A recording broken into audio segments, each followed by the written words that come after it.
Banyak dari kita pasti sudah umum jika mendengar nama Kawasaki. Tapi tentu yang akan kita bahas bukanlah Kawasaki beroda 2 yang banyak beredar di jalanan, melainkan Kawasaki yang bisa terbang.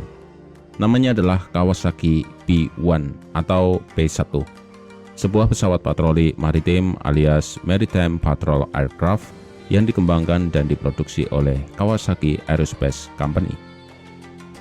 Tidak seperti banyak pesawat patroli maritim yang biasanya merupakan konversi dari pesawat sipil, P1 adalah pesawat maritim yang sejak awal memang dibuat secara khusus untuk misi patroli maritim. Ia pun menjadi pesawat operasional pertama di dunia yang menggunakan sistem kontrol fly-by-optic. Dengan menawarkan kecepatan transfer data yang lebih tinggi, kekebalan terhadap interferensi elektromagnetik, dan bobotnya yang lebih ringan dibandingkan sistem kontrol fly-by-wire. Kawasaki P1 mulai memasuki layanan pada tanggal 26 Maret 2013. Setelah itu, Jepang melakukan pendekatan ke berbagai negara untuk menawarkan P1. Selandia Baru disebut-sebut sebagai negara pertama yang ingin mengakuisisi P1. Namun sayangnya Jepang harus berhadapan langsung dengan pesawat patroli B-8 Poseidon dari Amerika. Dan bisa ditebak, Selandia Baru lebih memilih B-8 Poseidon. Salah satu alasannya karena biaya operasional B-8 jauh lebih murah, meski harga pengadaannya lebih mahal.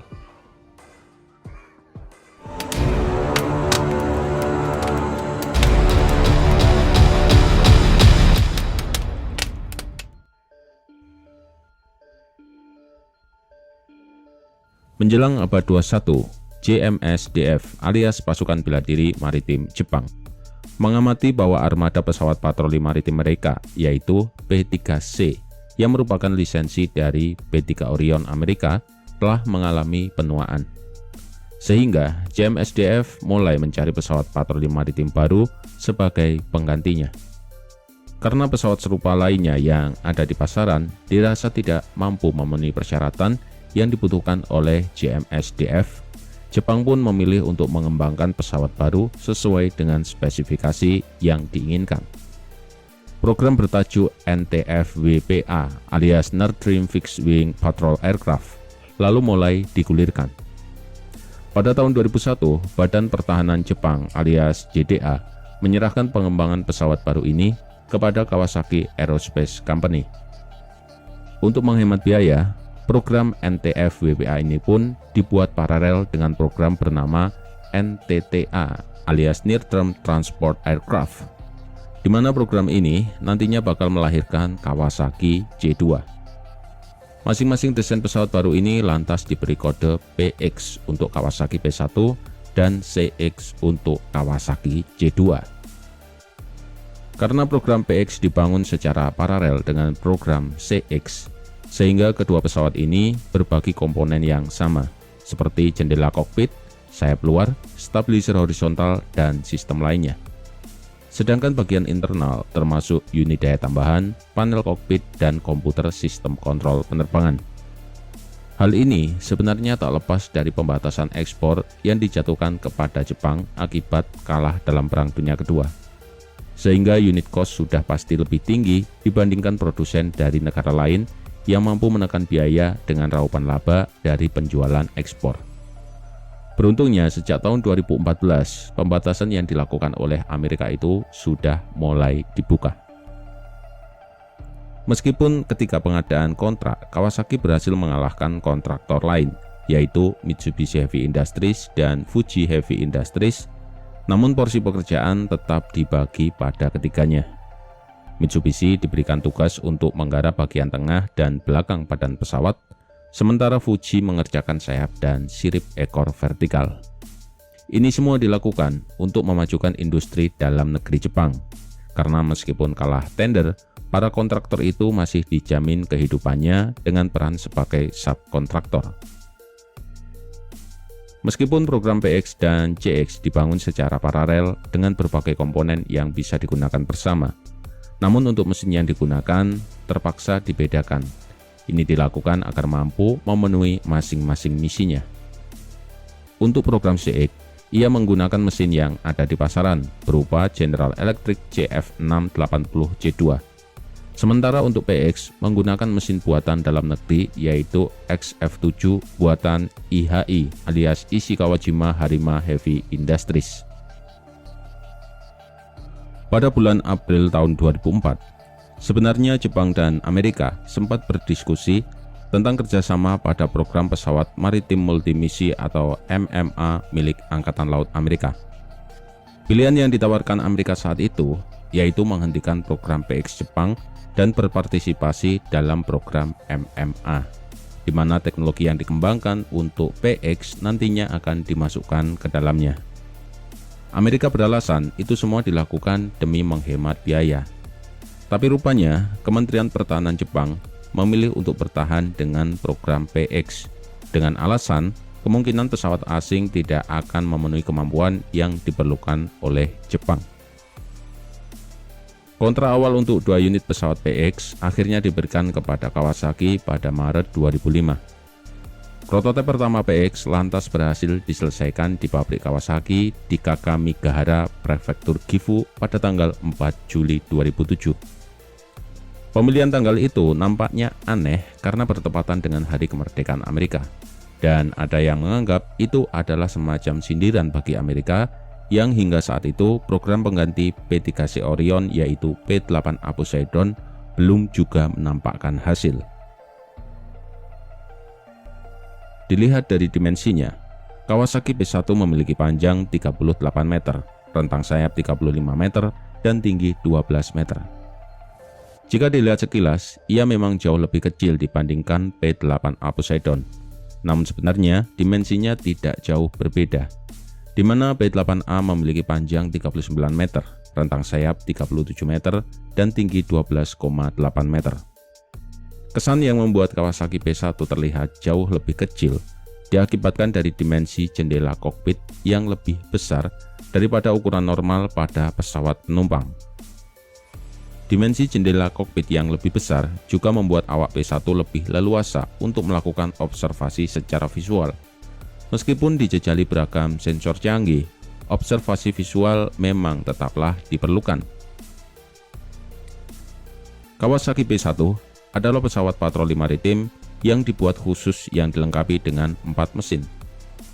Mesin turbofan IHI F710 ini ditempatkan di bawah sayap dengan posisi yang sangat rendah.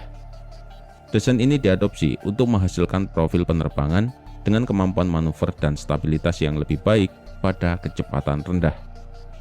Mesin yang digunakan juga tenang dan diklaim lebih hemat bahan bakar, sehingga lebih sulit bagi kapal selam yang menyelam di bawah air untuk mendeteksi kehadirannya secara akustik. Mesin F7 ini dapat mendorong Kawasaki P1 hingga kecepatan 833 km per jam, sedangkan daya jelajahnya sejauh 8.000 km. Kawasaki P1 dilengkapi dengan banyak teknologi dan fitur yang baru dikembangkan, terutama dalam hal sistem avionik.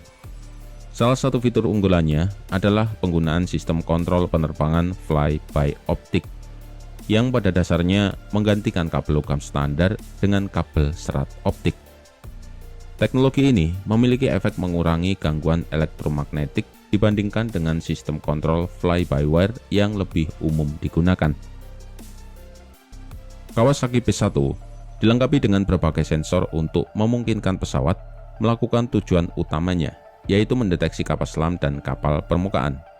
Ini termasuk radar AESA atau Active Electronically Scanned Array jenis Toshiba HPS-106 yang menggunakan total 4 antena untuk menyediakan cakupan 360 derajat, di mana masing-masing antenanya ditempatkan satu di depan, satu di belakang, dan 2 sisanya berada di samping kiri dan kanan.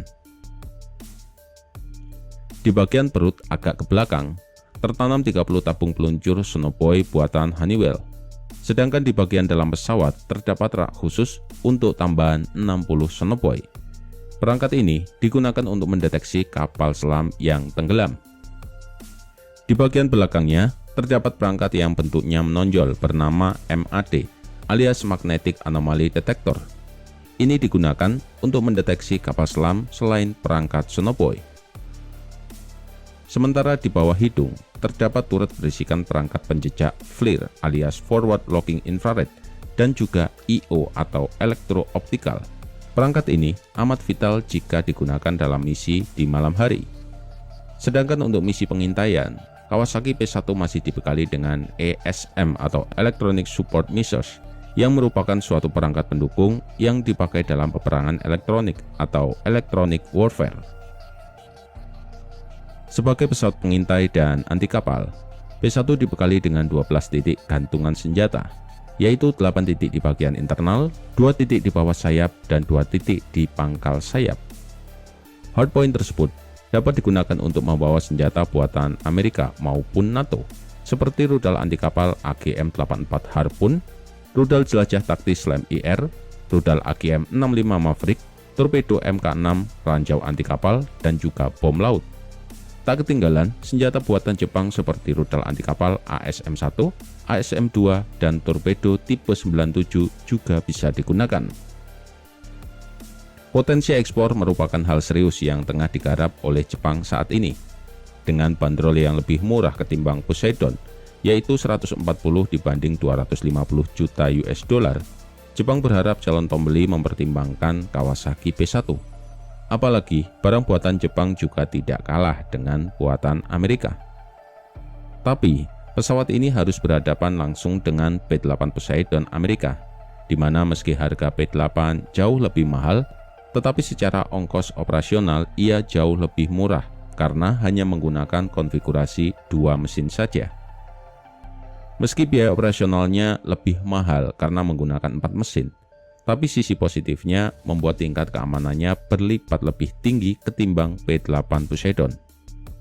Jika sampai ada satu mesin rusak, masih ada 3 mesin sisanya, atau dengan kata lain, ia hanya kehilangan daya sebesar 25%. Sementara jika salah satu mesin P8 Poseidon mati, ia telah kehilangan daya sebesar 50%.